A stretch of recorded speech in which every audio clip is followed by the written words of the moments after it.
agora com o Paulo Henrique Evangelista. Ele é graduado em Ciências Biológicas pela Universidade Federal dos Vales do Jequitinhonha e Mucuri, mestre em Ciências Fisiológicas pelo Programa Multicêntrico, né, da Sociedade Brasileira de Fisiologia, também pela Universidade Federal dos Vales do Jequitinhonha e Mucuri, doutor em Ciências, né, Fisiologia Humana e Farmacologia pelo Instituto de Ciências Biomédicas da Universidade de São Paulo. Atualmente, ele está fazendo, né, o estágio pós-doutoral no Departamento de Fisiologia e Biofísica do Instituto de Ciências Biomédicas da USP, e ele atua nas áreas de Fisiologia e Biologia da digestão e absorção de nutrientes energéticos, nutrição e metabolismo, imunometabolismo e microbioma intestinal. Paulo, seja muito bem-vindo, obrigado por estar aqui conosco hoje. Obrigado, Gra, pela apresentação, né? Gostaria de agradecer a todos vocês, né? Em especial a Gra pelo convite, né? Em participar, né, desse curso, né, de vocês, aí da UFMG, que eu gosto muito, adoro a UFMG, me sinto sempre em casa, né? De estar colaborando aí, né, com o departamento, com as pesquisas e desenvolvimento aí, né, da universidade e do nosso estado de Minas, né? É, Então, como a Gra já me apresentou, né, eu sou doutor em fisiologia, então trabalho aí com fisiologia da barreira intestinal já tem alguns anos, né, desde quando eu entrei na minha iniciação científica, eu já tinha esse interesse em trabalhar com fisiologia do trato gastrointestinal, né, e doenças metabólicas no geral. Então, essa é uma linha, né, que eu construí aí meu conhecimento ao longo dos anos, né, e durante o meu doutorado eu tive a oportunidade de explorar um pouquinho mais, né, o funcionamento aí da barreira intestinal, né, frente aí à ingestão, né, de diferentes perfis dietéticos, né, e principalmente focado em ácidos graxos e lipídios no geral e carboidratos, né, da dieta. Então, hoje, né, eu gosto muito de começar essa palestra chamando a atenção que a obesidade, né, ele é um tema que, assim, várias áreas discutem e é um tema que, para mim, ele é multicêntrico. Então, assim, eu, como doutor em fisiologia, tenho uma visão, mas quem é da clínica tem outra visão, né? Então, acho que, assim, é um tema que merece, né, discussão entre diferentes, com diferentes olhares, justamente pelo fato de ser uma doença muito complexa, né? E a gente tem essa dificuldade, às vezes, até, né, de falar, não, a obesidade começa aqui. A obesidade, né, o perfil obesogênico é esse, né, caracterizar, deixar aquilo ali, né, de um jeito ali que atende a todos, tanto da básica quanto da clínica, ainda é um desafio, né? Então, assim, é um tema que merece discussão aí, né, em ambos, é um tema muito simples. Bem, então, tradicionalmente, né, o que a gente sabe básico e que é definido pela Organização Mundial de Saúde é que a obesidade ela é um desequilíbrio aí do balanço, né, a longo prazo. Então, de um lado, nós vamos ter aí, né, uma excessiva ingestão energética, né, e do outro, né, um menor gasto energético, né, e isso aí resulta, então, no que a gente chama, né, e conhece por obesidade. Mas lembrando que é uma doença que tem diversos outros fatores, então tem fatores genéticos, né, predisposição, então assim, é bem complexo, né, mas ela é caracterizada e é bem descrita, né, como esse desbalanço aí entre a ingestão e o gasto. E isso resulta, então, em um acúmulo de gordura, né, lá no tecido adiposo, né, e esse acúmulo excessivo de gordura também culmina em desenvolvimento aí de outras doenças metabólicas, como, por exemplo, diabetes, doenças cardiovasculares, né, dentre outras que estão também associadas com a obesidade, né? Mas se a gente se pergunta aí, né, onde, quando e como, né, isso acontece e onde se inicia, né? Eu tenho comigo que o intestino, ele é um órgão, pode ser, né? Eu não sei, talvez até o final dessa palestra, eu espero que vocês saiam também com essa convicção ou não, e se não saírem, não tem problema, né? Depois a gente senta, toma uma cerveja, conversa melhor sobre o tema, Mas eu tenho comigo que o intestino, e é o que eu estudei um pouco mais aí, né, durante o meu doutorado, ele tem aí, né, um olhar central, uma visão, eu tenho uma visão central de que o intestino participa um pouco mais, né, do desenvolvimento da obesidade, né? Mas o que a gente sabe é que a obesidade ela não começa em um só lugar, né? Então existe uma interação que é muito complexa entre sistemas, envolvendo diferentes órgãos, né? Microbiota, e diferentes tecidos. Então, assim, antes acreditávamos mais e o foco central das pesquisas era no tecido adiposo, né? Mas hoje não. Hoje explora-se em diferentes tecidos, em diferentes órgãos, né? Em busca de se entender melhor aí, né? Mas para mim, eu acredito que o intestino, né? Assim bem como o microbiota, elas são start, né? Inicial. Mas será que é mesmo? Né? E por que, então, essa hipótese aí, né, central de que o intestino seria esse órgão de onde é o start, né, inicial da obesidade? Então, basicamente, quando a gente, né, ingere aí, né, um alimento, esse alimento ele passa aí pelo nosso trato gastrointestinal, né, alcança aí o estômago, né, onde na boca ali a gente tem ação mecânica, aqui a ação química, né, no estômago, depois alcança então os intestinos e, né, a região aqui em humanos próximo, né, lembrando que o intestino é dividido em porção intestino, né, delgado, intestino grosso, e essas porções aqui, e o intestino delgado ele é subdividido em porções, né, então a gente tem aí duodeno, jejuno, proximal distal, ilho e seguido o intestino grosso, nós temos, né, a cólon, né, reto e o seco.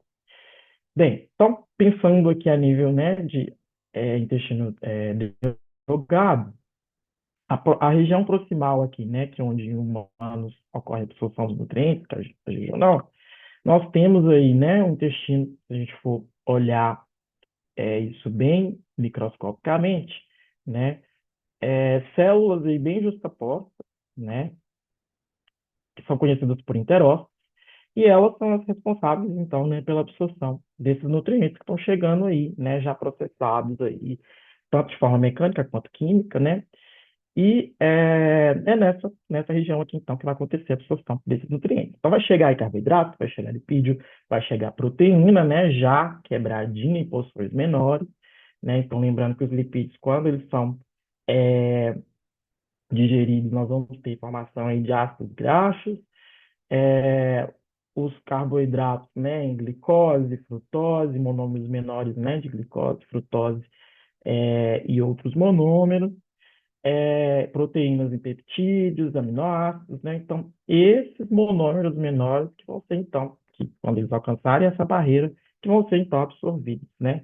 Da porção luminal aqui do intestino para a corrente sanguínea, né? E depois, então, aproveitados. Então, essas células que eu mencionei para vocês, que são os enterócitos, são bem unidas, eu falei que elas são bem justapostas por proteínas que a gente conhece, são chamadas, né, de tight junctions, ou proteínas de junção, que unem bem essas células e não permitem, né, que passe coisas aqui que não sejam desejadas, né? Então, assim, algumas coisas menores podem passar por essas junções? Pode acontecer de passar assim, né? Como, por exemplo, água, alguns minerais pequenos, né?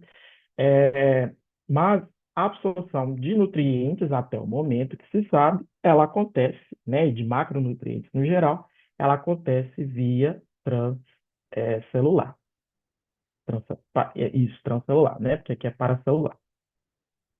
Então, é, quando esses nutrientes são absorvidos aqui, caem na corrente sanguínea, então eles vão sofrer ação, né, enzimática, depois metabolizados, e também podem ser armazenados, né, como, por exemplo, o tracilglicerol armazenado lá no tecido adiposo, né? Bem, além disso, né, então aqui falando em específico da região, né, mais absortiva, né, aquela região ali do intestino delgado, também nós temos aí, né, a porção distal, que é o intestino grosso, né, onde restos aí, o que chega, o que alcança o intestino grosso, vai sofrer também a ação aí, né, da microbiota, assim bem como vai fornecer, vai fornecer aí um bom ambiente, né, para que essa microbiota se mantenha. E lembrando, né, que a microbiota está sendo bem estudada, bem explorada, né, assim bem como o intestino, né, existe aí uma ligação entre intestino, microbiota e os órgãos, né, que a gente chama aí de eixo intestino, microbiota, órgãos. Então, essa microbiota, ela trabalha aí produzindo também alguns componentes, né, o que a gente chama de pós-bióticos, né, que podem agir tanto localmente no intestino, como também de forma distal, né, fazendo essa conexão aí que a gente chama de eixo intestino, microbiota, órgãos, né? Assim bem como também o intestino produzindo hormônios também, que vão agir em outros órgãos, tá? Então, esses mecanismos aqui que a gente está discutindo, que são mecanismos, vamos dizer, né, na homeostase, eles são essenciais, tá? Então, isso aí acontece, né, quando a gente fala em homeostase, né, funcionando aí ao longo de forma corretinha. Tá, mas e se acontecer um desbalanço, por exemplo, um excesso, né, eu como muito, eu faço ingestão aí em excesso de lipídio ou de carboidrato, né, então, assim, quando eu tenho um desbalanço, esse intestino ele muda totalmente o perfil dele, né?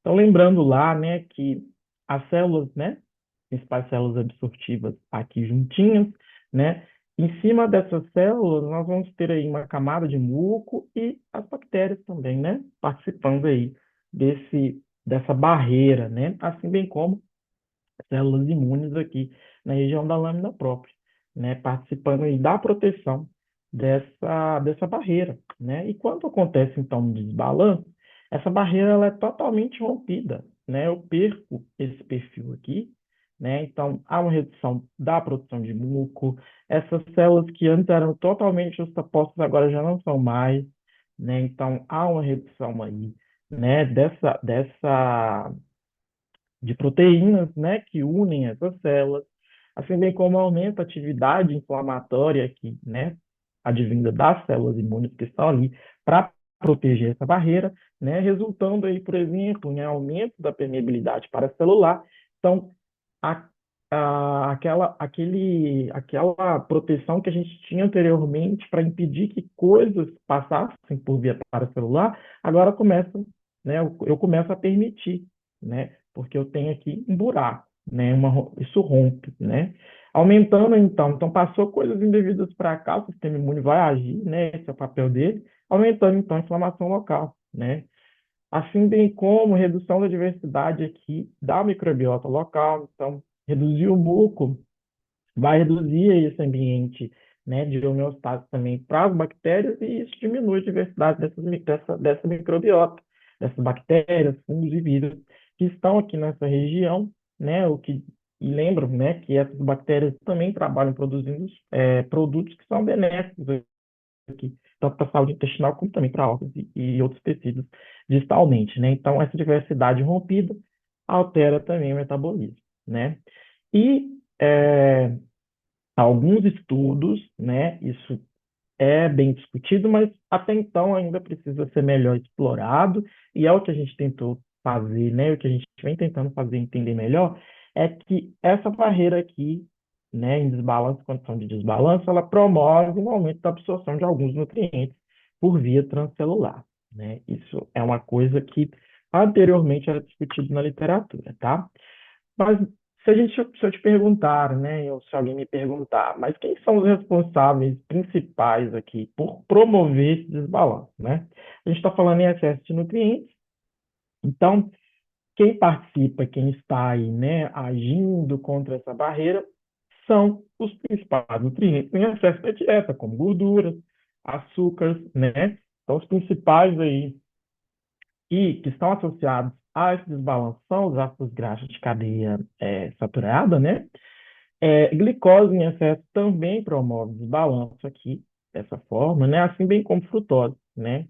Que estão relacionados também, né? Com o surgimento aí de comorbidades, né? Associadas à obesidade e também à obesidade, né? Tá, então Pensando nisso, né, com relação a todo esse contexto, o Laboratório da Barreira Intestinal, que é onde eu tive a oportunidade, né, de desenvolver o meu projeto de doutorado, né, e que é um laboratório coordenado pelo professor Frangular, aqui na Universidade de São Paulo, ele se questionou, né, se de fato, onde será que isso inicia, quem são os componentes principais da dieta, quais mecanismos estão por trás aí, né, desse desbalanço, como isso acontece. Então, assim, esse era o foco principal dele, tentar entender mais como que funcionava, né, entender os mecanismos por trás, né, de todo esse processo aí com relação ao excesso.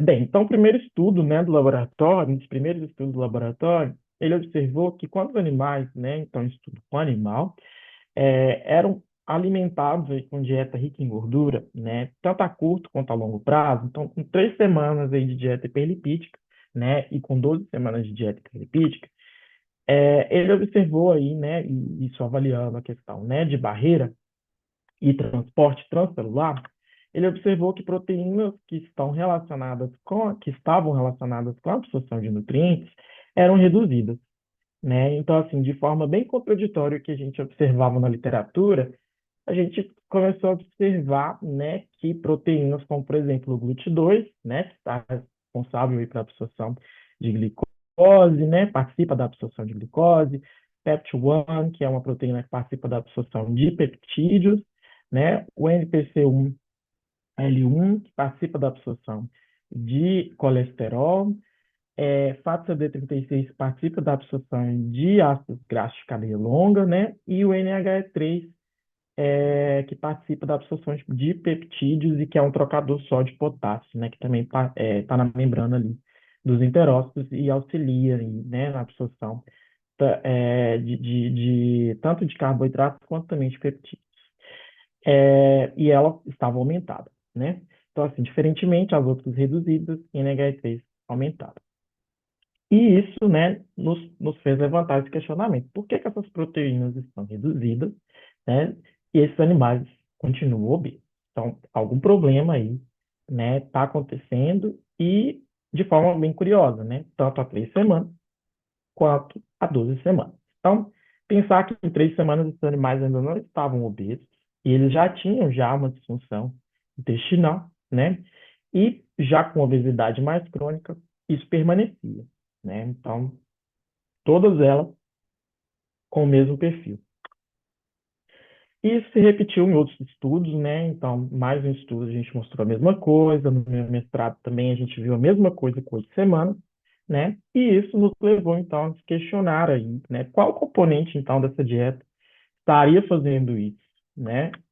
E aí, né, o que a gente sabe, né, dieta rica em lipídios, uma dieta high fat, né, que é essa dieta que é utilizada, né, para estudos experimentais com animal, ela é rica em ácidos graxos advindos, né, da banha de porco e do óleo de soja, né? Então, nós temos aí ácidos graxos saturados, né, e os principais dessa dieta, né, que estão aqui, né, associados, eles são esteárico, né, e palmítico, e um ácido graxo monoinsaturado também.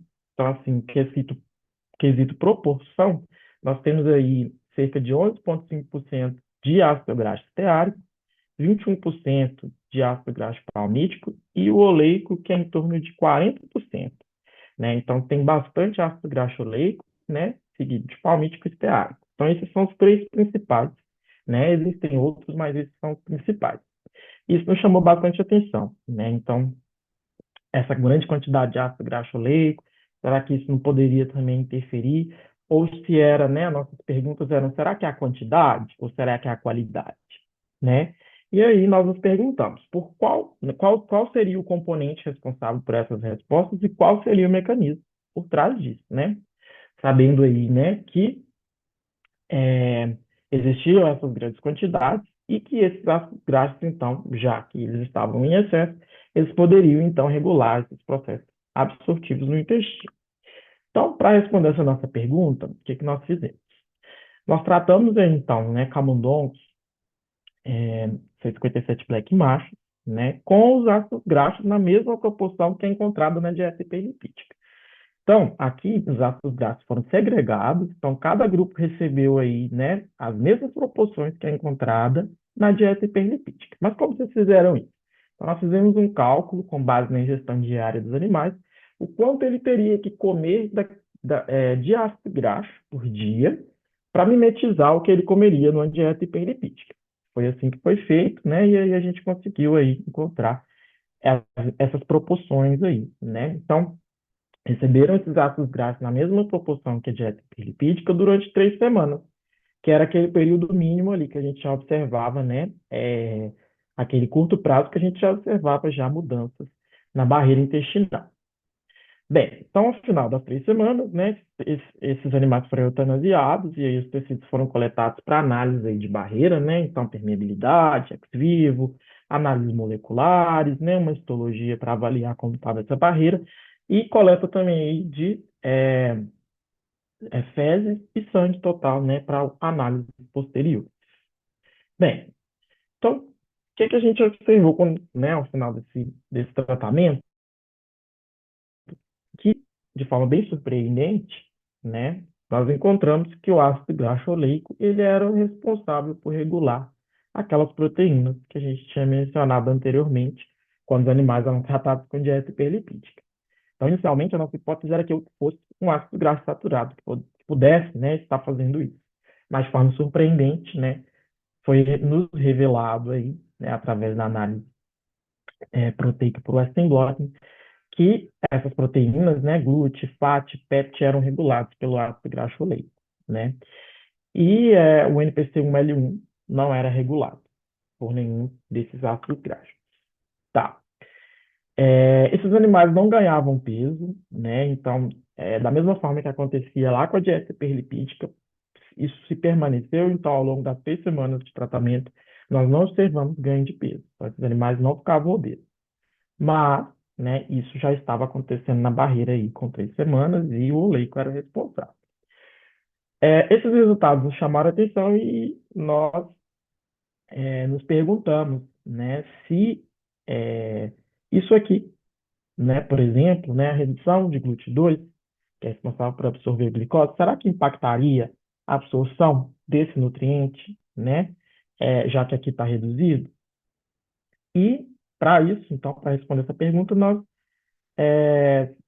fizemos um teste de sobrecarga de glicose nesses animais para avaliar aí, né, o quanto essa glicose permaneceria no sangue, né, e aí, nesse curto prazo aqui entre o jejum e a administração de glicose, o quanto de glicose chegaria no sangue, né, de forma mais rápida. Então, fazendo o teste aí, que nós observamos que nos 15 minutos, né, após o tempo de jejum, esses animais tratados com ácido graxo oleico, eles exibiam uma curva menor, uma curva glicêmica bem menor com relação ao controle e aos demais, né, o que possivelmente poderia estar ser impactado por essa redução aí de GLUT2, né. Ao longo do teste, nós não observamos nenhuma diferença, né, então, possivelmente, ações, né, periféricas, advindas possivelmente pelo fígado, poderiam estar regulando isso, né. Então, o que nos chamou a atenção foi logo esses 15 minutos aí após, né, esse jejum, demonstrando aí, né, uma redução dessa glicose circulante. Tá. Seguido disso, então, nós buscamos entender se existia, então, algum mecanismo, né, que poderia, por exemplo, envolver, já que essa barreira, né, a gente já está percebendo que existe um desbalanço, né, principalmente na célula, será que mecanismos com relação à inflamação poderiam estar trabalhando para reduzir essas proteínas, né? Então, a nossa pergunta foi alinhada à inflamação para buscar respostas, né, de mecanismos que poderiam envolver, por exemplo, a expressão de citocinas. Então, avaliando aí a expressão de algumas citocinas correlacionadas com citocinas pró-inflamatórias e a IL-10, uma anti-inflamatória, e o que nós observamos foi que os animais tratados com ácido graxo oleico exibiam aumento aí do TNF-alfa e animais tratados com ácido graxo palmítico exibiam aumento de interferon gama, né? Nenhuma das duas, né, era por igual, então eram citocinas específicas, né? O que nos chamou também a atenção E em seguida nós avaliamos então alguns genes, né, que poderiam, né, estar relacionados com essas citocinas. Então, já que observamos um aumento de interferon gama com ácido graxo palmítico, possivelmente poderia haver aí alguma conexão com Toll-like, né? E nós avaliamos então uma subunidade do Toll-4, que é o Li9,6, e a MIT o 88, né? Então, observamos que o ácido graxo palmítico ele aumentava essa subunidade do TOL4, né, seguido de aumento de mais de né? E de forma bem interessante, o ácido graxo oleico ele aumentava a expressão de caspase 3. Bem, seguido disso, né, nós começamos então a avaliar aí a barreira, né, para ver se existia de fato aí, né, alguma inflamação ou algo que poderia correlacionar com os dados anteriores de expressão gênica. E o que nós observamos era que esses animais tratados com ácidos graxos não exibiam, né, diferença aí na altura dos vilos, mas exibiam um aumento da largura, né? Os animais tratados com ácido graxo palmítico tinham aí uma largura maior, né? Um dado que se repetiu e que a gente também já observava também, era meio que mimetizado, né, de forma que a gente já observava também em animais tratados com dieta hiperlipídica, né? Então, bem caracterizado, parece que o ácido graxo palmítico ele afeta um pouco mais essa essa questão inflamatória, mais pró-inflamatória, né? Então, como observamos aí um aumento da largura, né, e essa modificação de barreira, nós avaliamos então a questão da permeabilidade, né? Será que possivelmente essa permeabilidade estaria afetada e quem afetava nessa permeabilidade? E o que nós vimos aí, confirmando também o que já havia sido descrito na literatura, né, um aumento da permeabilidade por excesso de ácido graxo palmítico, né? Então, ácido graxo palmítico afetando negativamente a permeabilidade ex vivo dessa porção, tá? Então, foi feito nessa porção, que a gente queria entender a porção jejunal, e ela era bem mais afetada, né, aí no jejum. E isso possivelmente, né, essa permeabilidade excessiva aumentada estava relacionada aí com a redução de uma proteína, que é a principal, né, a ocludina, que é uma das maiores aí, né, na barreira. Então, com seguido de redução dela. Tá. Então, o que ainda não estava claro para a gente, né, eram aqueles mecanismos lá de absorção, né? Então, assim, ainda não existia uma ligação, uma conexão com relação será que a inflamação impactava mesmo aquelas proteínas absortivas? Nós já entendemos que a permeabilidade é afetada por um dos ácidos graxos, mas o que o oleico tem feito aqui, a gente ainda não conseguiu entender e também não tinha escrito o mecanismo. Então, para entender melhor, nós utilizamos um modelo aí com células in vitro, né, células CACO2, para incubar, então, as citocinas, né, que eram reguladas anteriormente, a título de fazer o inverso, né? Então, se as citocinas aumentadas pudessem regular, no caso, TNF-alfa pudesse regular os transportadores de nutrientes, a gente confirmaria, então, que a regulação dos transportadores de nutrientes era via aumento de TNF-alfa, né? E do interferon gama, né, nós queríamos também entender se possivelmente o aumento de interferon gama poderia regular o ocludina. E foi o que foi feito, né? Nós observamos que a citocina, quando a gente incubou essas células aí tratadas, né, com interferon gama, houve uma redução de ocludina, né? Então, esse mecanismo era via, né, aumento de interferon gama. Então, interferon gama aumentando, reduzindo a ocludina, que aumentaria, então, a permeabilidade paracelular no grupo tratado com ácido graxo palmítico. Quando fizemos para o TNF-alfa, né, que era aumentado pelo oleico, nós não observamos redução aí das proteínas transportadoras. Então, aquelas proteínas que eram reguladas pelo oleico, possivelmente não eram reguladas pela inflamação. Então, aquela redução não era regulada pelo aumento de TNF-alfa. E aí, isso nos sugeriu, então, a participação de outros mecanismos. Vamos buscar por outros mecanismos. E aí que entra, então, a microbiota, né? Então, nós acreditávamos que existia algum mecanismo via microbiota que poderia estar regulando aquelas proteínas transportadoras, né? já que parecia que a inflamação não estava regulando, né, aquelas proteínas em questão.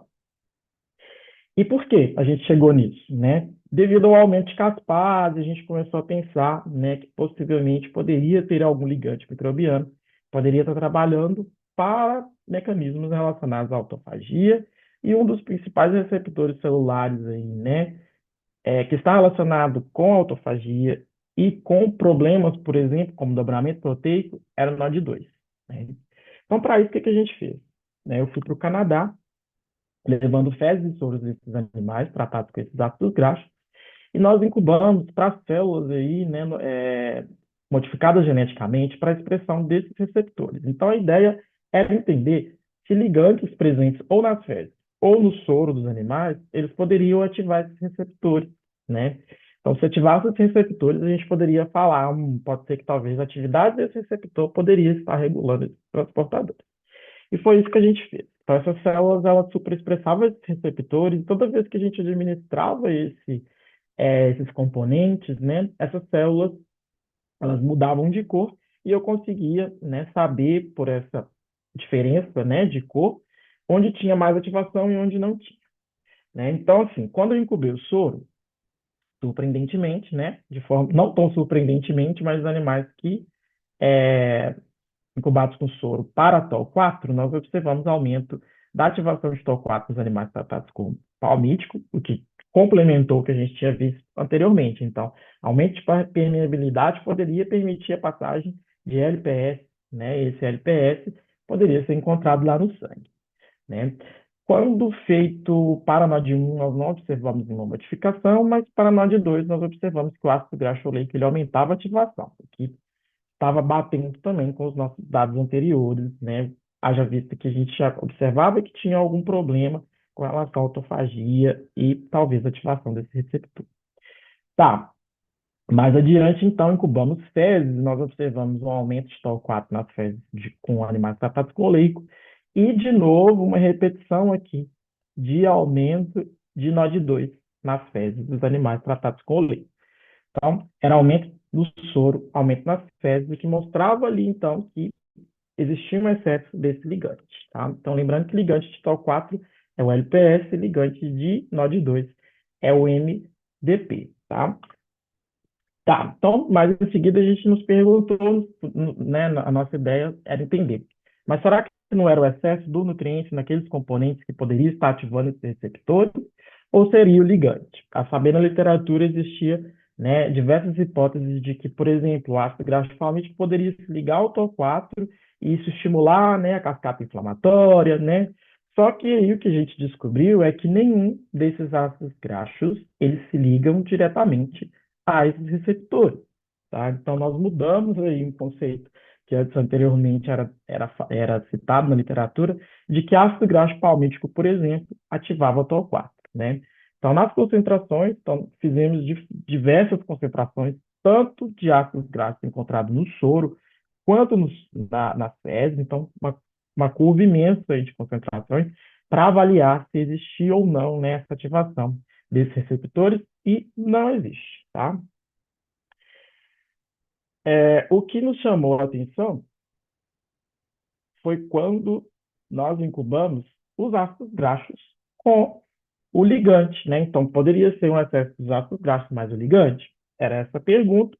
Quando nós fizemos isso, nós mostramos de forma bem inovadora que o ácido graxo palmítico ele não pode ligar-se ao TOL4, mas ele poderia, associado ao LPS, potencializar a ação do LPS, né? O que batia muito bem com os nossos resultados anteriores de aumento da MyD88 e do Li96, né? Então, o ácido graxo palmítico potencializa via aumento, né, desses dois genes, ou dessas duas proteínas, né, auxiliando aí no aumento, né, da ativação do TOL4.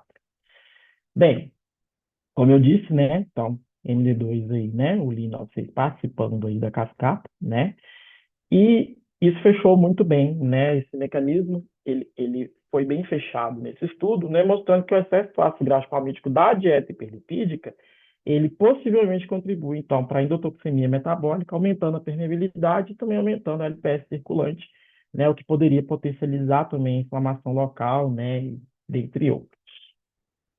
Só que ainda não estava claro para a gente aí se a ativação do NOD2 poderia ser pelo excesso do ligante de MDP, já que o NOD2 estava aumentado e não era pelo excesso de oleico, né? Então, possivelmente seria pelo excesso de MDP. Será que esse excesso de MDP poderia regular as proteínas que a gente viu reduzidas anteriormente? Foi isso, então, que a gente quis responder, né? Incubamos aí o ácido graxo oleico, assim bem como o MDP, para células intestinais, tá? Diferenciadas, e fizemos aí a análise das proteínas, assim bem como de alguns genes que estão relacionados com dobramento proteico e estresse do retículo endoplasmático. E o que nós observamos quando a gente avaliou esses genes foi não observamos diferença significativa com relação aos genes do retículo, mas nós observamos aí de forma bem interessante que os genes relacionados ao dobramento proteico, eles estavam aumentados quando a gente incubava ácido graxo oleico e MDP. Então, eles estavam aumentados e genes do dobramento proteico, falando, né, em questão de dobramento proteico, são genes que atuam ali quando a célula, né, já está ali exausta, né, então ativa um mecanismo para melhorar ou para que as proteínas voltem a ser dobradas. Então, são genes que estão ativados possivelmente quando há um problema de dobramento, né? Então, aqui a gente meio que mostrava isso quando a gente incubava oleico e MDP, existia ativação desses genes. E aqui né, a gente mostrou novamente um aumento de caspase, tanto quando incubava com ácido graxo oleico, assim bem como quando a gente incubava com o MDP, né? E também um aumento de ocludina nos dois. Tá. Quando fomos avaliar, então, a expressão das mesmas proteínas que a gente observou anteriormente reduzidas, nós observamos que GLUT2, né, era reduzido pelo oleico, PEPT1 reduzia tanto pelo oleico quanto pelo MDP, e o FAT-CD36 também, né, reduzido aí pelos dois. E, de forma muito engraçada, o grupo oleico mais MDP, ele não exibia redução. Então, essas proteínas estavam normais, assim bem como, né, comparado com o controle. Tá. E aí, a nossa explicação, basicamente, né, o que eu tinha comentado anteriormente, então poderia existir ali, né, nessas células, um estresse causado pelo excesso, né, do ácido graxo, né, e também do ligante, né, causando aí, né, um mau dobramento, né, dessas proteínas, o que ativaria, né, os genes que a gente mostrou aqui, né, os genes de dobramento proteico, ativando aí, né, a UPR, né, então se tem um mau dobramento proteico, eu ativo a UPR, né, devido ao estresse, e isso recupera as proteínas mal dobradas, que é o que aconteceu aqui, né, então eu tive ativação dos genes, e aqui nesse grupo nós não tínhamos proteínas mal dobradas, né, então a nossa hipótese ela centrou-se nisso, né, que seria basicamente um estresse causado aqui, né, nesses grupos, tanto oleico quanto MDP, promovendo, né, a redução dessas proteínas, né. Então, basicamente, esse efeito, né, ele pode ser isolado tanto do oleico quanto do MDP, pode ter uma participação aí de ocludina e caspase, que estão aumentadas, né, mas esse mecanismo nós não exploramos, né, e isso resultaria em proteínas defeituosas, né, então essas proteínas estariam reduzidas. E esse mecanismo é um mecanismo, né, protetor em virtude do excesso, né, de lipídio advindo, né, da dieta. Então, conseguimos desvendar aí, né, com relação à dieta hiperlipídica, quem eram os principais, né, os responsáveis pelos eventos, né, causados pelo excesso de lipídio dessa dieta, né, mostrando aí os principais mecanismos, né, por trás disso. Então, a bem dizer, né, hoje a gente sabe que o ácido graxo oleico ele regula, né, a absorção de nutrientes, possivelmente por essa ativação, né, por esse mau dobramento proteico, né, por via tanto ele mesmo, de forma isolada, quanto também pelo ligante microbiano. Então, existe uma participação também na microbiota e, basicamente, esse é um mecanismo protetor em virtude, né, desse excesso de lipídio. Eu não sei se eu vou ter mais tempo para falar, né, mas eu queria discutir outro. Eu acho que a gente já fechou, né, os 40 minutinhos. Acho que sim, né, Gra? Tem uns 2 minutinhos aqui ainda. Eu Pode queria falar. falar um pouquinho mais, porque, assim, esses dados que eu apresentei aqui agora são dados do meu doutorado, né, que foi finalizado há uns 4 meses atrás e ainda não foram publicados, né? Mas nós temos dados recentes aí com relação à, à glicose, então, à frutose, desculpa. Da mesma forma que a gente fez para os ácidos graxos, nós fizemos também para a frutose lá no Canadá, né? Então, a ideia é entender os mecanismos por trás dos eventos causados pelo excesso de frutose, né? Então, o que que a gente fez aí, basicamente, né? Esse foi um estudo publicado também esse ano, é, na Molecular Metabolism, então nós somos capa, né, da Molecular Metabolism. Foi um estudo que repercutiu bastante na mídia, mostrando que a frutose em excesso, né, frutose dos ultraprocessados, né, a frutose adicionada, ela causa um desbalanço, né, basicamente no intestino, e está responsável e isso é responsável por os eventos adicionais posteriores, né, por desmetabolismo posterior. Então, primeiro intestino, depois eventos posteriores. Então, repercutiu bastante, fomos bem citados, né? Mas a ideia central desse trabalho foi justamente entender se o excesso, né, dessa frutose, mimetizando, né, o consumo humano, então em torno de 8,5% dessa frutose mimetizava aí, né, o consumo por humanos, então a saber, né, a gente não come é, só, né, por exemplo, o ácido graxo ou só a frutose, né? Então ela está lá no alimento ultraprocessado, naquele, né, no hambúrguer, está no suco, está no bolinho que a gente compra no supermercado, né? Então isso aqui mimetizava basicamente as concentrações que a gente consome, né, em sucos, bebidas açucaradas.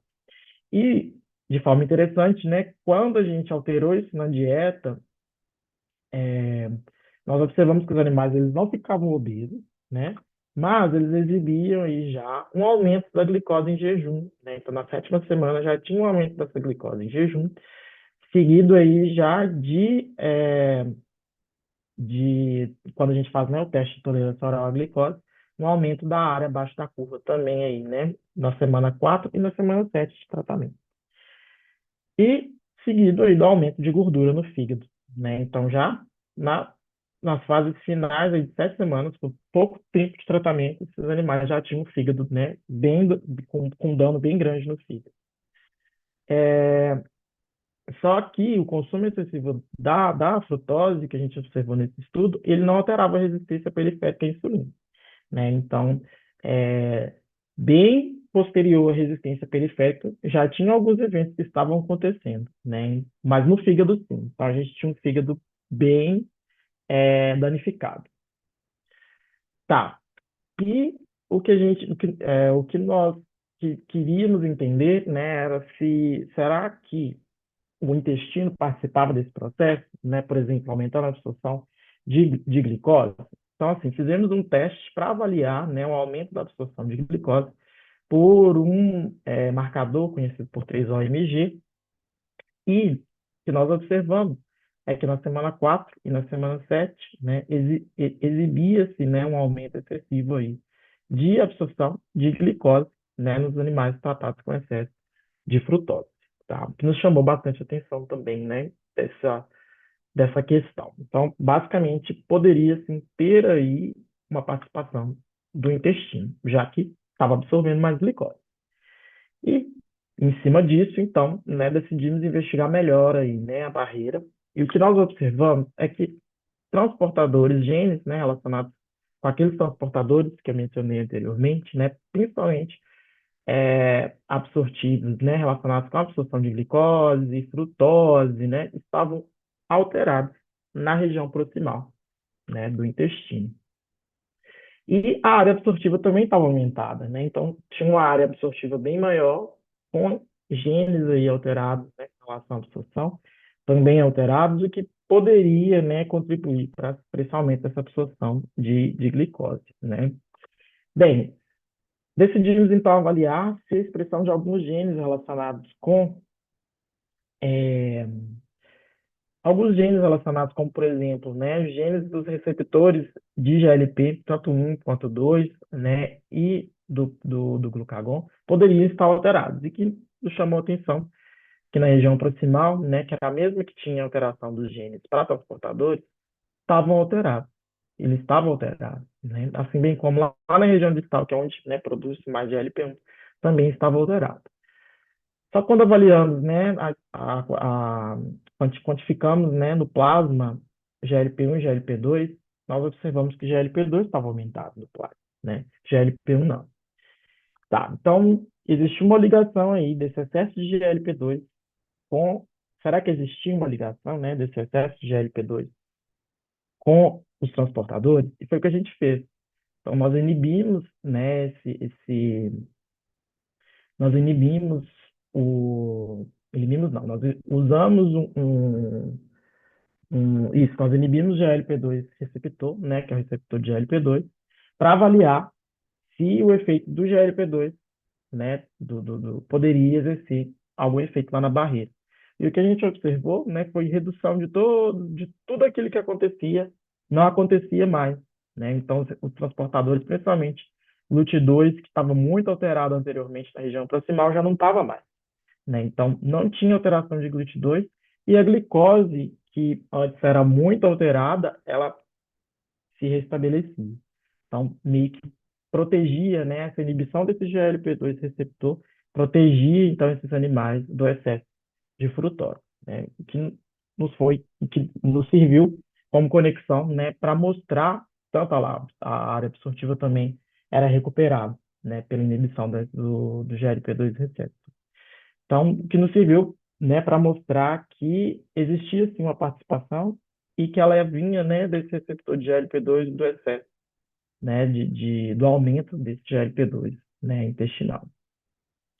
E a inibição de GLP-2 também, né, ela recuperou aí, né, como eu disse, a glicose, mas o fígado não, né? E a glicose em jejum também não foi recuperada, né? Mas o que nos chamou a atenção foi do fígado, que ainda continuava com aquela resistência, né? Mas gordura no fígado já não tinha mais, né? Então, também mostrando o efeito aí, né, da inibição do GLP-2, né, lá no intestino. Bem, e uma das grandes questões, né, que nos foi apontada foi por que será que o fígado continuava, né, com essa resistência, né, periférica. Um dos transportadores que a gente avaliou, né, que ainda estava com expressão alterada, foi o GLUT5, né? Então, o GLUT5, anteriormente, né, eu mostrei aqui que o GLUT2 ele restabelecia com a inibição do GLP-2, né? Mas o GLUT5 não. O GLUT5 se manteve, né? Então, o GLUT5, como ele participa bastante da absorção de frutose, possivelmente, né, essa conexão aí de aumento da expressão de GLUT5 poderia afetar a absorção de frutose, né? Que poderia manter aí, né, essa alteração no fígado, né? Assim bem como manter essa glicemia de jejum também alterada, né? Que também era comprometida, né? E isso é uma das grandes perguntas, né? Que o laboratório ainda está tentando responder, né? Se existem alguns mecanismos por trás, né? Por exemplo, da microbiota, será que a microbiota afetada também não poderia, né? Será que a microbiota afetada pelo excesso de frutose não poderia também, né, estar acarretando isso, né? Então, o professor continua explorando um pouco mais aí, né, desses achados. Bem, então, a mensagem que eu gostaria de deixar para vocês levarem para casa, né, dessa nossa discussão de hoje, é que os efeitos danosos do excesso de gordura, né, e açúcar, eles precedem aí a obesidade e o diabetes, né? Tanto a obesidade quanto o diabetes, a gente conseguiu ver aí nos dois trabalhos e que as alterações funcionais e moleculares do intestino também precedem as disfunções metabólicas, né? Então, a gente conseguiu ver isso. né, em todos os dois. Então, parece que existem aí mecanismos moleculares lá no intestino que estão acontecendo bem antes do que a gente vê lá, né, no final ali, né, das doenças, das disfunções desmetabólicas, né? E o que eu recomendo muito é que priorizemos aí alimentos in natura, né, conforme recomenda aí o guia, né, da população alimentar brasileira, né, que é, nos pede, né, que nós priorizamos alimentos in natura e evitemos aí é, alimentos ultraprocessados, né? E é isso. Gostaria, né, de agradecer vocês, gostaria de agradecer os coautores, né, dos estudos e os professores e participantes aí, né, que deram suporte, né, para o desenvolvimento aí desse trabalho. E a comissão organizadora, né, do curso, pelo convite para essa discussão de hoje. Obrigado.